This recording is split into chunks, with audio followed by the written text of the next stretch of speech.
जय श्री कृष्ण मित्रों, ब्रह्मज्ञान आध्यात्मिक जगत में एक ऐसा ज्ञान है जिसे प्राप्त करने वाले व्यक्ति के लिए माया के सारे बंधन मिट जाते हैं और वह ब्रह्मांड के रहस्यों से परिचित हो जाता है तथा ईश्वर का दर्शन कर ईश्वर के साथ उसका नित्य सहयोग हो जाता है। लेकिन सब लोगों को ब्रह्मज्ञान क्यों नहीं हो पाता, इस संबंध में मुनीश्वर नारद जी के साथ घटी यह घटना युक्ति संगत लगती है। इसे हम लोग इस कहानी से समझते हैं। मित्रों, एक दिन भगवान कृष्ण के पास नारद जी आए। बोले, भगवान, मैं ब्रह्म ज्ञान की बात पूछने आया हूं। क्यों हर कोई को ब्रह्म का दर्शन नहीं हो पाता? श्री कृष्ण जी ने कहा, अभी आए हो, थोड़ी देर बैठो, प्रश्न का उत्तर मिल जाएगा।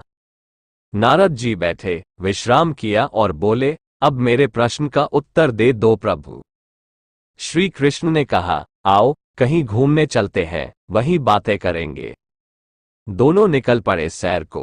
घूमते घूमते नारद जी काफी थक गए, प्यास भी सताने लगी।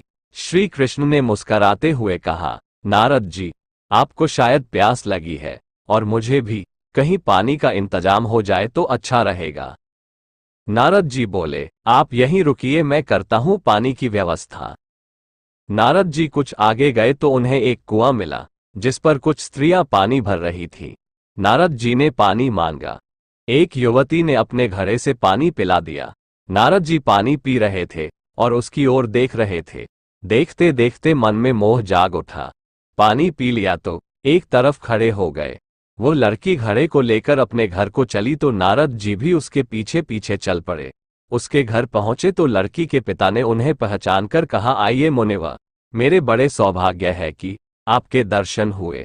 अब भोजन किए बिना जाने न दूंगा। नारद जी भी यही चाहते थे। बोले, भूख तो लगी है। जब भोजन कर चुके तो बोले, हम कुछ दिन आपके घर में रहें तो कैसा रहेगा?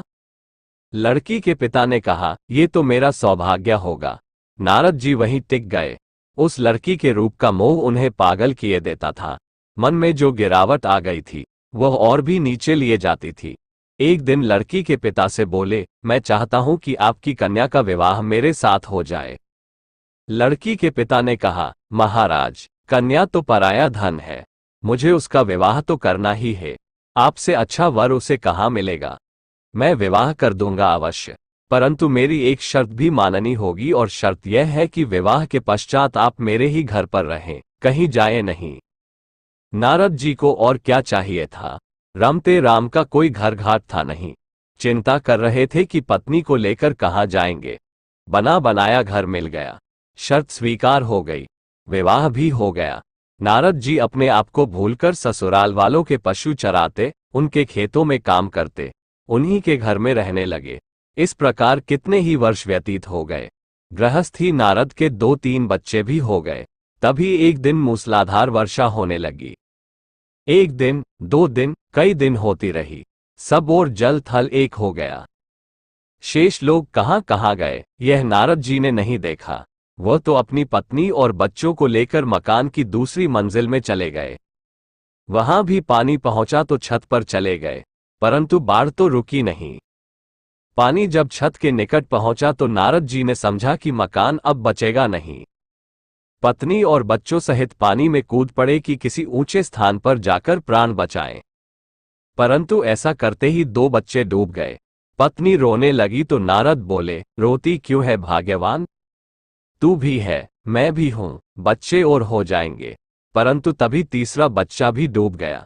उसे ढूंढने के लिए नारद जी हाथ पांव मार ही रहे थे कि पानी का एक और रेला आया। पत्नी भी डूब गई। बड़ी कठिनता से नारद जी एक ऊंचे स्थान पर पहुंचे। वहां भी पानी था। थक बहुत गए थे। तैरने का अब प्रश्न उत्पन्न नहीं होता था, परंतु प्रभु का धन्यवाद किया कि खड़े हो सकते हैं। पानी छाती तक था। तभी पानी ऊपर बढ़ा, कंधों तक पहुंच गया। फिर थोड़ी भी डूब गई। पानी होठों के पास पहुंचा तो नारद जी चिल्ला उठे, हे भगवान, मुझे बचाओ। तभी याद आया कि वे तो भगवान कृष्ण के लिए पानी लेने आए थे। रोकर बोले, क्षमा करो भगवान। और तब उनकी आंख खुल गई। नारद जी ने देखा कि कहीं कुछ भी नहीं है। वे जंगल में पड़े हैं। सामने खड़े श्री कृष्ण मुस्करा रहे हैं। मुस्कराते हुए उन्होंने कहा, नारद जी, आपके प्रश्न का उत्तर मिल गया है या नहीं? भगवान की माया की वास्तविकता को समझकर इससे छुटकारा पा लेना ही ब्रह्म ज्ञान है। इससे मुक्ति पाए बिना ब्रह्म दर्शन नहीं होता, परंतु यह माया इतनी लुभाने वाली है कि इसके जाल में फंसा व्यक्ति तभी समझता है जब नाक तक पानी आ जाता है। ब्रह्म ज्ञान क्या है और यह हर किसी को क्यों नहीं होता, इसके लिए माया को समझना क्यों आवश्यक है? माया के वास्तविकता को समझकर उससे मुक्त हो जाना ही ब्रह्म ज्ञान है। अगर हमें माया से मुक्ति मिल जाए तो ब्रह्म का अनुभव हो जाता है। ब्रह्म के दर्शन के लिए अंतर्यात्रा आवश्यक है। अगर हम बाहर ही बाहर विचरण करते रहेंगे तो ब्रह्म के रहस्य से रूबरू नहीं हो पाएंगे। लेकिन प्रकृति या माया के सच को जान पाना बहुत दुर्लभ भी है। इसके लिए सतत अभ्यास और ईश्वर की निश्चल भक्ति जरूरी है। मित्रों, मानव जीवन की सार्थकता ब्रह्म ज्ञान प्राप्त करने में है। इसीलिए इस चैनल पर आत्म साक्षात्कार नाम से एक प्लेलिस्ट है जिसमें आत्मज्ञान या ब्रह्म ज्ञान के बारे में बहुत ही सूक्ष्म और गहन बातें बताई गई हैं। आप उसे देख लीजिए और इस विषय पर और वीडियो देखने के लिए चैनल को सब्सक्राइब कर लीजिएगा। धन्यवाद। शुभमस्तु।